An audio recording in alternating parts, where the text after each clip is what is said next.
Hi hello నమస్తే welcome back to iDream media. ఈరోజు మనతో ఉన్నారు high court advocate and immigration consultant అయిన పృథ్వీ గారు. సార్తో మాట్లాడదాం. హాయ్ విరాట్. సార్, అబ్రాడ్లో డివోర్స్ తీసుకున్న కపుల్కి పిల్లల గార్డియన్షిప్ అనేది ఏ విధంగా ఇస్తూ ఉంటారు, అండ్ అది ఇండియాలో కూడా చెల్లుతుంది. ఇన్ కేస్ వాళ్ళు ఇక్కడ హిందూ ఓరియంటెడ్గా మ్యారేజ్ చేసుకుని అబ్రాడ్ వెళ్ళిన కపుల్ అక్కడ డివోర్స్ తీసుకున్నాక పిల్లల పరిస్థితి ఏంటి? ఇప్పుడు ఇక్కడ నుంచి అబ్రాడ్ వెళ్ళిన తర్వాత అక్కడ అమ్మాయికి కూడా వీసా వచ్చేసిన తర్వాత వాళ్ళ ఆటోమేటిక్గా వాళ్ళ అక్కడ సిటిజన్షిప్కి ఎలిజిబుల్ పీపుల్ ఫర్ సిటిజన్షిప్. లేకపోతే ఇద్దరు హస్బెండ్కి వీసా వచ్చింది, లేకపోతే వైఫ్కి వీసా వచ్చింది, సిటిజన్షిప్ వచ్చింది, సిటిజన్షిప్ అప్లై చేసుకున్నారు అనుకుంటే వాళ్ళకి అక్కడ ఉండటానికి అర్హత ఉంటుంది. కాబట్టి అక్కడ ఉండే పిల్లలకి ఏంటంటే అన్లైక్ ఇండియా గార్డియన్షిప్ అన్నది ఇండియాలో స్పెసిఫై చేసేసారు. గార్డియన్ ఎట్లా ఉంటారు అని చెప్పేసి. అఫ్కోర్స్ ఏ మతానికి సంబంధించిన గార్డియన్షిప్ ఆ మతంలో ఉంది, కానీ మనకి వాట్స్ అండ్ గార్డ్స్లో చాలా క్లియర్గా చెప్పేసింది ఏంటంటే ఈ paramount interest of the child అంటారు. అంటే ఏంటంటే ఇక్కడ ఆ పిల్లవాడికి ఉన్నతి చేకూర్చే విధంగా ఎక్కడ ఉండాలంటే అక్కడ ఉండొచ్చు. మోస్ట్ ప్రాబబ్లీ మదర్, ఎంతైనా మదర్ దగ్గరే ఉంచాలని ట్రై చేస్తుంది కోర్టు. ఎందుకంటే mother is a best Guardian అన్న ఒక ఫీలింగ్ అనమాట, మదర్ దగ్గరే ఉంటారు అని చెప్పేసి. అబ్రాడ్లో ఆ ఫినామినా లేదు. Wear ever the child resides, వాడు ఎక్కడ ఉంటాను అనుకుంటే ఆ ప్లేస్లో ఇవ్వచ్చు అని చెప్పేసి. అక్కడ కూడా ఏంటంటే ఇండియాలో వదులుచుకునే ధోరణి ఉండదు, అబ్రాడ్లో అది వదులుచుకునే ధోరణి కనపడతా ఉంటుంది. అందుకని ఏంటంటే అక్కడ ఉన్న చట్టాల ప్రకారం నేను అంటుంది నాట్ ఆఫ్ మన ఇండియన్స్ అని గురించి అని కాదు. వాడి గార్డియన్షిప్ అడిగితే కనుక ఓకే సాటర్డేస్ మీరు వెళ్ళి చూడొచ్చు, మళ్ళీ లేకపోతే తీసుకెళ్ళచ్చు, వీకెండ్స్ తీసుకెళ్ళచ్చు, హాలిడేస్కి మీరు తీసుకెళ్ళచ్చు అన్నది కొన్ని రిస్ట్రిక్షన్స్ వేయబెడతారు. దాంట్లోనే వస్తాయి, గార్డియన్షిప్లోనే వస్తాయి. కానీ ఇండియాకి వచ్చేసరికి ఏమవుతుందంటే దానికి మళ్ళీ ఒక పిటిషన్ వేసుకోవాలి. ముందు వీళ్ళకి అలవాటు చేయడానికి కోర్టు దగ్గరికి వెళ్ళమంటారు. అబ్రాడ్లో ఎక్కడ కోర్టు దగ్గరికి వెళ్ళమనే ఆస్పెక్ట్ ఉండదు, పార్క్ దగ్గరికి వెళ్ళమంటారు. ఇండియాలో అట్లా గమని మీరు కోర్టు భయపడుతుంది ఫస్ట్.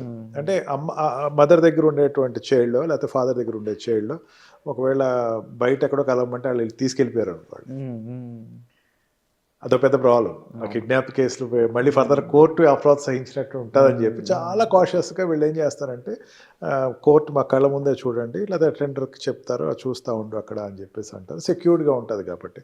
కొన్నాళ్ళు అలవాటు అయిన తర్వాత ఒక లెటర్స్ థింక్ పిటిషన్ అయిపోయే లోపల సరే కొన్నాళ్ళు అలవాటు అయింది, బాగానే అలవాటు అయింది కదా, తర్వాత పిల్లోడిని మీరు 1 hour తీసుకెళ్ళండి, 2 hours తీసుకెళ్ళండి, మెల్లిగా హాలిడేస్ తీసుకెళ్ళండి, ఇట్లా అలవాటు చేస్తారు. అబ్రాడ్లో ఎట్లా ఉంటుందంటే ఏ రైట్ ఉన్నా సరే సాటర్డేస్ అండి the parents can look after either ఎవరైతే పేరెంట్కి రిక్వైర్మెంట్ ఉందో. ఇప్పుడు మదర్ దగ్గర పిల్లోడు ఉండిపోయాడు అనుకోండి, ఫాదర్ వచ్చి ఆ మదర్ దగ్గర ఉండేటువంటి పిల్లోడిని తీసుకుని వెళ్ళి బట్ అంత హౌటింగ్ అంతా తీసుకుని మళ్ళీ తీసుకొచ్చి డ్రాప్ చేస్తాడు అనమాట. దట్ ఈజ్ కాల్డ్ ఈ దాన్ని ఏమంటారంటే ఈ వార్డ్ హాలిడే అంటారు. వార్డ్ హాలిడే అంటే ఏంటంటే వార్డ్ హాలిడే ఫాదర్ తోటి స్పెండ్ చేస్తారు. ఆ డిఫరెన్స్ పెద్ద అంత తెలియదు.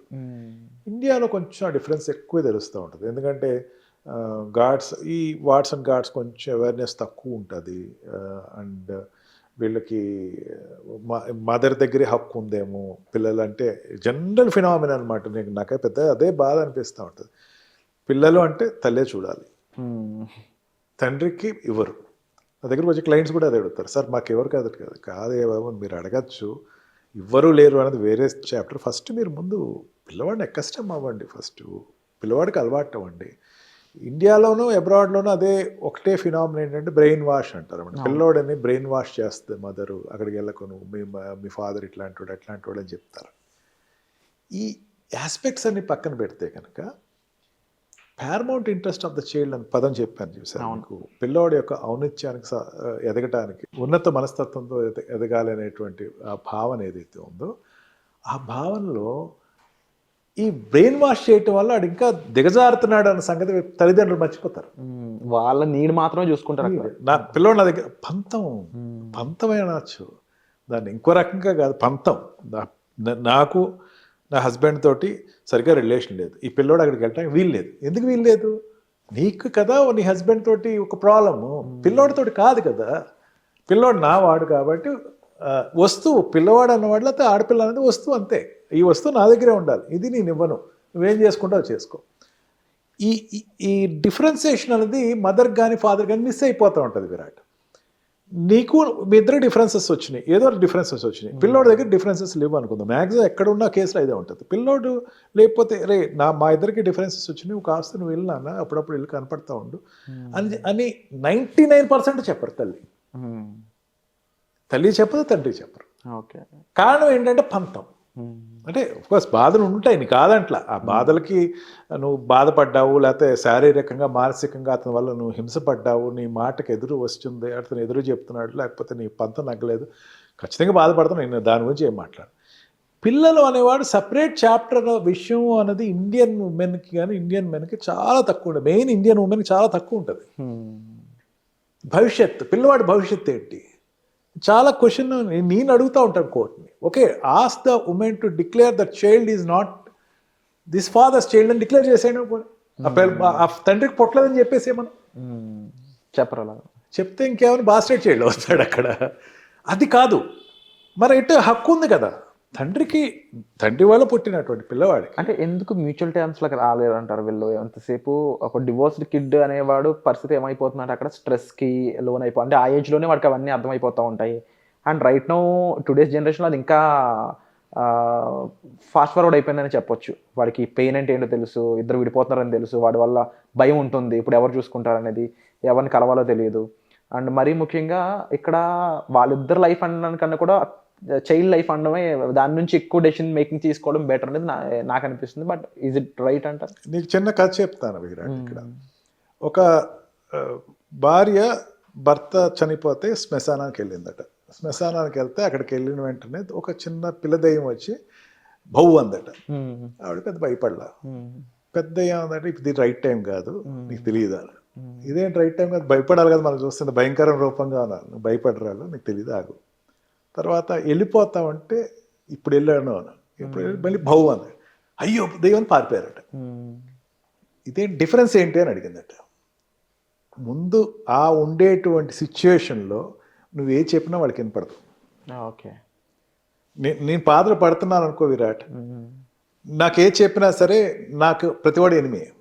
ఒకసారి కోర్టులో కేసు వేసిన తర్వాత నేను ఎందుకు చెప్తున్నానంటే వేదంతో చెప్తున్నాను, నాకేమీ నచ్చి కాదు చెప్తుంది. మేము కేసెస్ వేసేది వేదంతో వేస్తాం. వీళ్ళు వినరు. కౌన్సిలింగ్ సెషన్స్ అని ఉంటాయి విరాట్. ఇద్దరికి డిఫరెన్సెస్ ఉన్నాయి. అబ్రాడ్లో జరిగేది అదే, let us go for counselling అంటారు.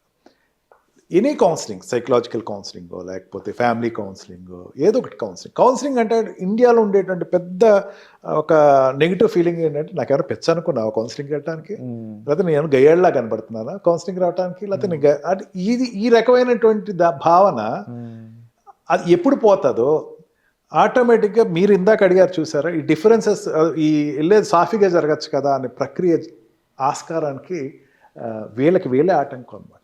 మేము చేయలేము కౌన్సిలింగ్. వాళ్ళు వస్తారు, డైవర్స్ కావాలి, వాడు ఎంతో బాగా చెప్తాడు, అది అమ్మాయి ఎంత బాగా చెప్తే అంతా రికార్డ్ చేసుకుంటాం, రాసుకుంటాం, సరే ఏం చేద్దాం, నీకు ఆప్షన్స్ ఇవి కాకపోతే రిజల్ట్ అయితే చెప్పేస్తాం, ఇగో ఇది వేస్తే ఇది వస్తుంది, ఇది వేస్తే ఇది వస్తుంది, ఇది చెప్పేస్తాం. చెప్పిన తర్వాత you decide what to do. File చేసేసండి ఏదైతే అయితే ఓకే ఫైల్. మాకు ఇంకో ఆప్షన్ లేదు విరాట్. లేకపోతే మీరు చెప్పి లేదనుకోండి, లేదమ్మా నువ్వు చేస్తున్న తప్పు, విరాట్ అడిగినటువంటి లాగే ప్రతి ఒక్క కామన్ మ్యాన్ అడుగుతాడు, కేదమ్మా జీవితం అనేది ఏం చూసావు నువ్వు, కొంచెం కొన్నాళ్ళు ఉండమ్మా, లేకపోతే అందరూ కూడా కూర్చోబెట్టి మాట్లాడదాం, ప్యాస్వే అవుద్దేమో చూద్దాం. వెంటనే ఆ అమ్మాయి సెకండ్ ఆలోచన ఏమొస్తుందంటే నేను అసమర్థుని అయిపోతాను, ఈ అడవేటి పనికిరాడేమో, మరి ఏంటి ఇట్లా పాత చింతకాయ పచ్చడిలో ఇట్లాంటి వాళ్ళనుకున్నది కంప్లీట్ చేయనప్పుడు వాళ్ళకి కావాల్సిన ఆన్సర్ అది కాదు. డైవర్సా, కమాన్ లెట్స్ గో టు కోర్టులో డైవర్స్ చేద్దాం, వాడి సంగతి చూసేద్దాం, వాడు జైల్లో పెట్టించేద్దాం, వాడి ఇది కావాలి వాళ్ళకి. ఇది కావాల్సినప్పుడు ఏది చెప్పినా తప్పే. ఈవెన్ కోర్టుకి వెళ్ళినా సరే మీరు చెప్తే నంబర్ విరాట్, జడ్జెస్ చెప్పినా వినరు వాళ్ళు. ఈగో ఫీలింగ్ అనమాట. మెయిన్ ఏంటంటే నేను ఏం చేసినా చెల్లుబాటు అవుద్ది. ఆడవాళ్ళకి ఒక రకమైనటువంటి ఈగో ఇంజెక్షన్ ఉంటుంది, వాళ్ళకి తెలియదు, అది పక్కోడు ఇంజెక్ట్ చేస్తూ ఉంటాడు, వాళ్ళకి ఈగో పెరుగుతుంది. బయట తిరగరు కదా వాళ్ళు, జనరల్గా తిరిగే తక్కువ ఉంటుంది. వాళ్ళు ఉండేటువంటి ఆ చిన్న లోకంలో ఓకే నేను ఇట్లాగే ఉంటాను, నేను ఏం చేయను. తర్వాత పిల్లవాడు పాప భవిష్యత్తు ఇవన్నీ అనవసరం, తర్వాత చూసుకుందాం, ముందు డైవర్స్ అప్లై చేసేయండి. ట్రూ. కౌన్సిలింగ్ వెళ్ళండి, కూర్చొని డైవర్స్ తీసుకో, కూర్చుని మాట్లాడుకోండి. పిల్లల్ని సెటిల్ చేయండి ఫస్ట్. మీరు అయిపోయింది, మీ పిల్లల్ని సెటిల్ చేయండి, ఫైనాన్షియల్గా ఎట్లాగో సెటిల్ చేయండి, వాళ్ళకి ఇన్సూరెన్స్ సెటిల్ చేయండి, వాళ్ళకి కావాల్సిన అసెట్స్ ఎట్లా చేయాలి, చదువు గురించి చూడండి. మీకు చాలా బాధపడేటువంటి అంశం ఏంటంటే విరాట్, పెళ్ళికి ఎదిగొచ్చిన కూతుర్ల పరిస్థితి ఏంటి అనే ఆలోచన అనేది నిజంగా ఉంటే డైవర్స్ చాలామంది వెళ్ళరు. పెళ్ళి చేసి డైవర్స్ తీసుకోండి కాదండి ఎవరు, ఎప్పుడు 80-90 సంవత్సరాలు కూడా డైవర్స్ ఇస్తారు. But adjust for some time, వాళ్ళ భవిష్యత్తు. ఇది ఒకప్పుడు ఉండేది, ఇప్పుడు it is declining day by day. అబ్రాడ్లో మీరు ఎందుకంటే ఇది ఎక్కువ ఉంటుంది, వాళ్ళ గురించి మాకు అనవసరం, మేము డైవర్స్ తీసేస్తాం. ఈ వరవడి ఇండియాలో కూడా చాలా ఫాస్ట్గానే ఇంక్రీజ్ అవుతుంది. కరోనా కన్నా ఫాస్ట్గా వస్తుంది. ఎంత ఫాస్ట్గా వస్తుంది, ప్రతి ఫ్యామిలీలోనూ వచ్చేస్తుంది. డెఫినెట్లీ వెళ్ళే కొద్దీ మేబీ సిచ్యువేషన్స్ ఇంకా వర్స్గా ఉంటాయి. బహుశా కౌన్సిలింగ్ కూడా సరిపోదేమో.